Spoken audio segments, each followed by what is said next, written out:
Bonjour ou bonsoir à tous, vous qui regardez les vidéos, que ce soit le jour ou la nuit, ici DVD Pro Souvenirs.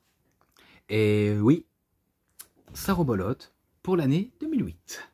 Maintenant, vous le saviez, je vous le montre directement tout de suite parce qu'il est tout le temps à côté de moi. Les DVD, c'est simple, ils sont toujours à côté de moi. Vu comment je sais bien que je vais faire une vidéo dessus. Donc voilà, vous avez compris. Judgment Day 2008, avec les détenus de prison à l'affiche. Tout justement avec le Judgment Day. Et Triple H habillé en orange comme un prisonnier. Et que ça lui va comme un gant. Vu comment on dirait qu'il a déjà fait un passage en prison il y a bien longtemps. Mais bien sûr, c'est une image et qu'il est pas mal. Donc c'est ultra badass. Beau visualisation de Triple H. Oh là là, j'ai un petit peu du mal à parler, mais c'est pas grave. Et là, la liste des matchs. Avec les catcheurs, justement. Tout d'abord, en bonus exclusif, Todd Grisham interview Jeff Hardy. Je me rappelle que Jeff Hardy a fait une promo en disant qu'il est revenu pour une bonne raison, même si, en fait, si vous savez pas, si vous saviez, tant mieux. En fait, il était destiné à devenir Monsieur Money in the Bank pour WrestleMania 24, mais il avait été contrôlé positif à un test anti-drogue et qu'il a dû être épinglé, donc il a eu sa première suspension de 30 jours. Et que s'il recommençait une nouvelle fois, ben, c'était le double. Et le troisième, s'il aurait fait ça la troisième fois, il aurait été viré. Et d'ailleurs, je crois que c'était ça du côté de la WWE ce qu'il faisait. Mais en tout cas, c'était un profond mal-être pour lui.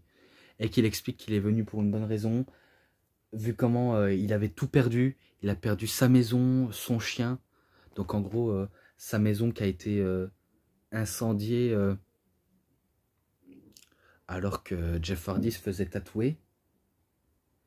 Et qu'il a perdu son chien pendant l'incendie, toutes ses affaires qu'il avait réussi, et les collections, surtout ses œuvres d'art, car il avait l'habitude de faire des œuvres d'art en aluminium, même en tant qu'artiste peintre.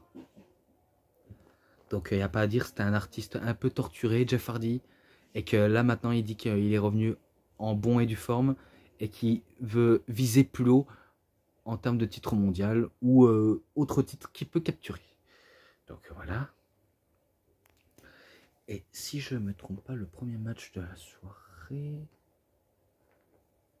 Le premier match de la soirée, normalement, c'est John Cena contre JBL. Mais là, il y a un autre... Ouais, j'ai bien vu. Il y a un autre match pour le championnat par équipe, mais qui ne figure pas sous la carte, étrangement. Hardcore Holly et Cody Rhodes, les champions par équipe, contre Santino Marella et Carlito. Donc vous voyez, si vous regardez ça, eh bien, il n'y a pas la liste des matchs. Et d'ailleurs, exactement, il n'y a pas la liste des matchs. Donc il n'y a rien du tout. Donc dommage. Donc si vous pensez que ce serait une victoire de Carlito et Santino Marella, détrompez. C'est une victoire de Hardcore Holly et Cody Rhodes. Donc c'est eux qui restent champions par équipe. Et ce match-là, 3,20. Et là, la carte principale, donc du pur et dur, John Cena contre John Bradshaw Layfield, JBL. Donc je n'ai pas du tout eu tort, et qu'il est là justement. Le match débute pas mal, jusqu'à ce que je me rappelle que JBL va mettre à mal pendant le match John Cena, en essayant de l'endormir, de l'affaiblir. Donc c'était ça son seul objectif, affaiblir John Cena avant de le faire évanouir. Donc c'était ça sa seule unique option de réussite. Mais pour faire abandonner John Cena, il faut y aller, honnêtement. Et que un coup qu'il a fait son Clothesline from Hell sur la tête de John Cena, il avait le match en main. Je vous jure, JBL avait le match en main. Il pouvait finir ce match. Eh ben non, il a commis une erreur. Il a préféré pas faire le tomber et faire un deuxième Clothesline from Hell. Mais sauf que une fois ça va, mais pas deux fois. Et la troisième, ben jamais 203. Et que John Cena, il le bat avec son FU. Et pour la victoire, donc ce match-là, allez, 3,5. Je l'ai trouvé pas mal ce match. Et pour commencer encore, John Morrison a le mise contre Kane et CM Punk pour le championnat par équipe, je crois que du côté de SmackDown. Ouais, parce que du côté de Cody Rhodes et Hardcore Holly, c'est ceinture du côté de Raw, et que Miz et Morrison, c'est du côté de SmackDown. Et que je ne fais pas allusion, je vois bien ce qui est comme genre de match, et que ce que je vois comme texture de ceinture. Et que je pense pas que Kane et CM Punk, ça n'aurait jamais marché. Parce que je ne vois pas, je vois mal les deux marcher à être champion par équipe. Donc, avec le Miz et Morrison, ça peut passer, vu comment eux se prétendent être la meilleure équipe du 21e siècle. Et que je comprends en tout cas. Et que je me rappelle que le Miz, il se fait allumer par Kane en se faisant un chokeslam. Et John Morrison, il allume CM Punk avec son Moonlight Neckbreaker. Il aurait pu utiliser le Starship Ale, mais non.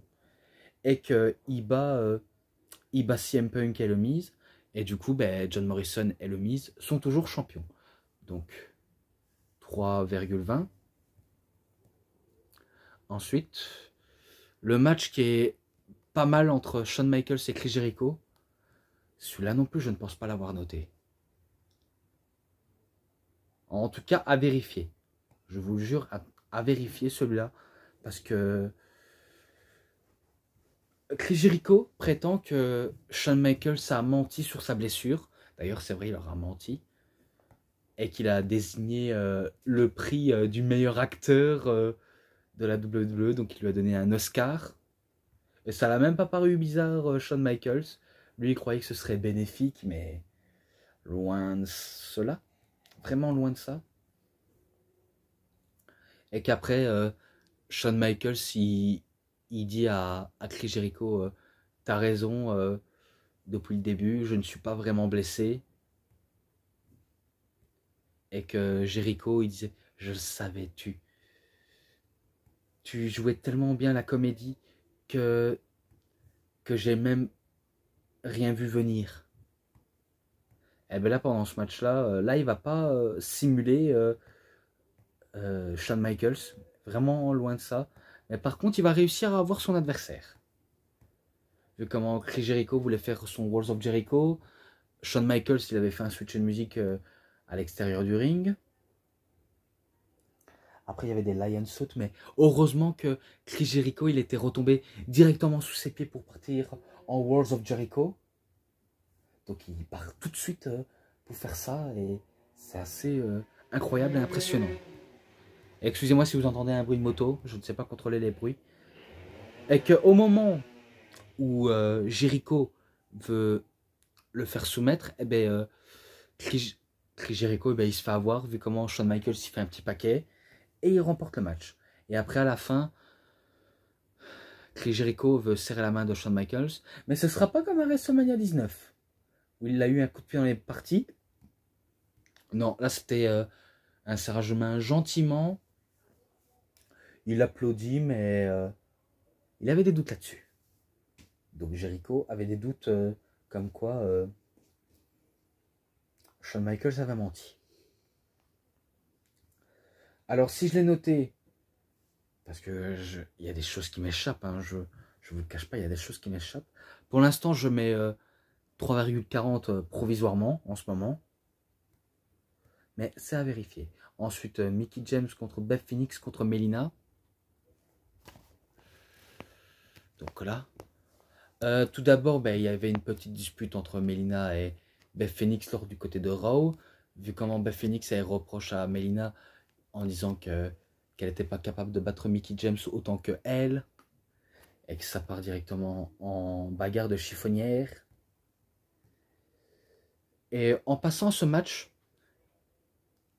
Beth Phoenix alors, a été très dominante, très puissante. Donc elle a brisé les reins de ses deux adversaires du moment.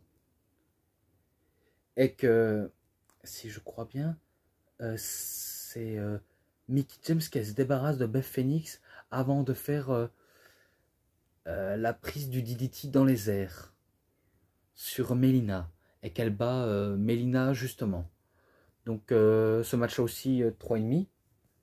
3,5, non 3,20 pardon. Parce que c'est du même niveau et je sais pas me démarquer des autres chiffres parce que je suis au bout des chiffres justement. Ensuite Undertaker contre Edge. Et oui, maintenant Edge il veut sa vengeance. Et par contre j'avais complètement oublié la ruée vers l'or lors du 9/5/2008. Ça c'est quand il remporte petite bataille royale. Je vais pas le noter vu comment on voit pas ce match. Et du coup, ben, quand il a vu que le titre était justement à sa disposition, il voulait se rapprocher, mais qu'il y avait des éclairs qui avaient, on va dire, frappé le titre. Donc oui, les éclairs avaient frappé le titre avec des flammes. Et ben là, il y avait des votes. Ouais, c'est vrai, il y avait vraiment des votes. Qui repartira avec le titre? Il y en a qui diraient que c'est Edge ou l'Undertaker, parce qu'en fait, son titre a été remis vacant et que la prise finish en soumission, le gogoplata, était interdit. Donc ça, c'est Vicky Guerrero qui a interdit cette prise, puisque pour elle, cette prise est dangereuse. Et que je me rappelle des années après, ben, la prise sera, on va dire, de nouveau interdite. Mais que là, Undertaker, il sait bien qu'il doit plus en finir avec son Hell's Gate. Il a le choix entre le Tombstone Piledriver ou d'autres prises qu'il aborde comme le Last Ride Powerbomb. Il a toutes les solutions possibles, vraiment toutes les solutions. Et que Edge, ben, vu comment, lui, en termes de prise, c'est rien interdit, vu comment c'est des prises simples, efficaces, loin d'être terriblement dangereuses, mais qui peut faire la différence. Et qu'il était déterminé, et qu'il voulait imiter Undertaker en faisant le old school, mais Undertaker le pousse, et du coup, ben, c'est un coup bas dans les parties de Edge, justement. Après, un peu plus loin, ils étaient tous les deux à l'extérieur du ring, notamment dans le public, sous les barrières, et que Undertaker, il pousse Edge, mais du côté, on va dire, des barrières, et que Undertaker remonte vite à temps sur le ring. Donc c'est lui qui remporte ce match, et il conserve apparemment son titre, même s'il était vacant, mais pour lui, ça reste toujours son titre. Et du coup, ben, la manageuse, Madame Excuse Me, Vicky Guerrero, eh ben, elle dit qu'elle fait une annonce, et on attend son annonce. Crache ce que t'as dans le cœur, accouche. C'est une expression, bien sûr. Hein. Et qu'elle dit, vu comment le match ne peut que se remporter que par tomber aux soumissions dans le ring, et non à l'extérieur du ring. Et qu'elle dit à l'Undertaker, donc, l'Undertaker, tu n'es pas le nouveau champion du monde des poids lourds. Avec un air miskin. Et du coup, l'Undertaker, il sentait qu'il est conspué par la familia. Il décide de faire un Tombstone Piledriver sur Edge. Et du coup, ben, Vicky Guerrero, elle est apeurée, elle est en pleurs de voir son homme se faire tombstoner sur le ring. Et elle dit « You son of a bitch !»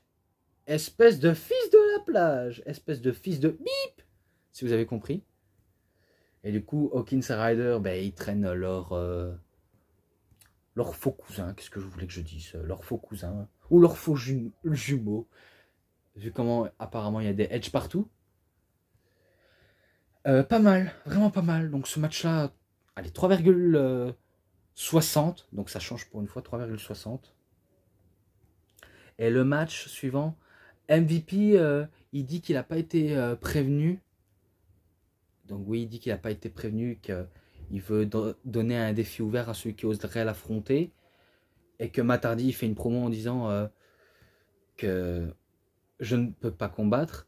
Et tu sais bien que je t'ai réussi à te battre pour le titre.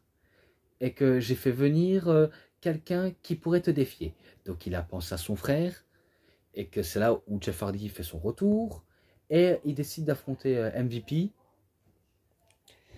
Et du coup, MVP il veut se débarrasser de Jeff Hardy. Vu comment il souhaitait avant tout se débarrasser de Matt Hardy. Et que pour lui, il ne mérite pas d'être là. Car sa place, c'est chez lui. Et pas sous le ring avec MVP. Mais malheureusement, MVP, il a trop parlé. Car Jeff Hardy, vu comment il est en soi-disant plein rédemption de sa vie privée, vu comment je vous ai déjà expliqué au sujet de ça, eh ben, il va se faire battre MVP avec un Sweat and Bomb. Mais tout d'abord, 2 coups de pied dans la figure, Twist of Fate, Sweat and Bomb et la victoire de Jeff Hardy. Donc ce match-là était pas mal. 3,40. Énorme, énorme ce match. Ensuite, le main event. Match pour le championnat de la WWE dans un match en cage. Triple H contre Randy Orton, exactement. Vous les connaissiez, je n'ai pas besoin de vous les présenter. Donc vu comment Randy Orton il est en plein rédemption aussi pour l'âge d'Orton. Donc il souhaite de récupérer le titre qui lui appartient. Et que je me rappelle dans ce match, il a voulu s'en aller. Il a voulu filouter, comme on peut dire. Mais en fait il a fait exprès, c'est pour attirer Triple H dans le piège. Et qu'il y avait une chaise qui était dans le ring aussi. Et selon ce que j'ai cru ou voir entendre, il voulait avant tout Randy Orton lui donner plusieurs fois des coups de pied dans le crâne de Triple H. Donc il a tenté, mais à chaque fois, il galérait. Et que au moment où il était prêt à un tournant du match, et qu'il était même prêt à s'enfuir de la cage, et après on aura vu ses fesses, vu comment Triple H a tiré sur son slip, et qu'il était même pendu alors qu'il était en train de s'enfuir, et que Triple H le ramène dans le ring en disant « Viens mon petit, j'ai pas fini avec toi ». Et là au tournant, ben, il a voulu faire un pun kick. Triple H, il prend un coup de chaise sur le crâne de Randy Orton. Il en termine avec son pedigree et il remporte le match. Donc victoire de Triple H. Et ce match-là, pareil, 3,60. Donc voilà, ça aura été tout. Et que j'en ai fini directement là-dessus. Donc, les bonus, sainement, match ensemble. Allez, pareil, un 4,20. Ouais, ça fait 2. Hein. Peu importe la qualité du show, j'ai apprécié malgré que c'était un petit peu moyen. Mais bon, c'était tout. Et si cette review, en tout cas, elle vous aura plu, vous savez ce qu'il vous reste à faire. Likez la vidéo, commentez, partagez, abonnez-vous à ma chaîne, cliquez sur la petite cloche pour avoir plus de notifications des prochaines vidéos. Et moi, je vous dis bonne journée, bonne soirée à tous. Au revoir tout le monde pour une prochaine vidéo. A plus les fans de catch.